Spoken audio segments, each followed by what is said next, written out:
Irrigation అధికారుల నిర్లక్ష్యంతో పంట పొలాలకు నీరు అందక గోకివాడ బి కొత్తూరు గ్రామాల్లో సుమారు 150 ఎకరాల పంట ఎండిపోయిందని తెలుగుదేశం పార్టీ రాష్ట్ర అధికార ప్రతినిధి పిఠాపురం మాజీ ఎమ్మెల్యే వర్మ అన్నారు. పిఠాపురం మండలం గోకివాడ బి కొత్తూరు గ్రామంలో మాజీ ఎమ్మెల్యే వర్మ ఇరిగేషన్ అధికారులతో కలిసి పర్యటించారు. నీరు అందక ఎండిపోయి బీటల వారిన పంట పొలాలను పరిశీలించారు. అక్కడ ఉన్న రైతులతో మాజీ ఎమ్మెల్యే వర్మ మాట్లాడారు. కార్యక్రమంలో మాజీ జడ్పీటీసీ బర్ల అప్పారావు, దుడ్డు నాగు, నెక్కల సత్యనారాయణ, బెజవాడ సురేష్ తదితరులు పాల్గొన్నారు.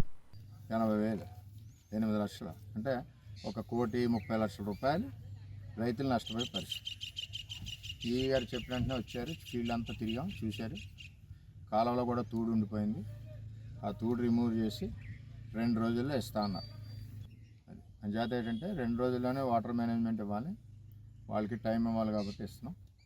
ఎందుకంటే వ్యవస్థ ఏమైందంటే ఎక్కడన్నా వడ్డేస్తే వడ్డేసినాడు పడుకుంటున్నాడు 4 రోజులైనా అడిగి నాదుడు ఆఫీసర్ వెళ్ళాలి కదా అక్కడికి. కెనాల్ ఎలా ఉంది, కెనాల్లో ఎక్కడ అడ్డిల్స్ ఉన్నాయి, ఎక్కడెక్కడ చెత్త ఉంది, వాటర్ ఫ్లో ఎందుకు వెళ్ళట్లేదు. అక్కడ 1000 క్యూసెక్ పురుషోత్పట్నం చంద్రబాబు నాయుడు గారు ఇచ్చారు, కళ్యాణ్ గారు మేము తెచ్చుకోక 17 టీఎంసీ నీరు అందులో నింపాం. వాటర్ మేనేజ్మెంట్ ఎందుకు చేయలేకపోతుంది? చేత కాకపోతే మేము చేస్తాం. ఇంకా క్రైసిస్లో చేసాం, ఇప్పుడు నీరుండగా చేయడానికి ఇబ్బంది ఏంటి? అది ఇమ్మీడియట్గా జేఈ ఫీల్డ్లో ఉన్న జేఈ చూసుకోవాలి.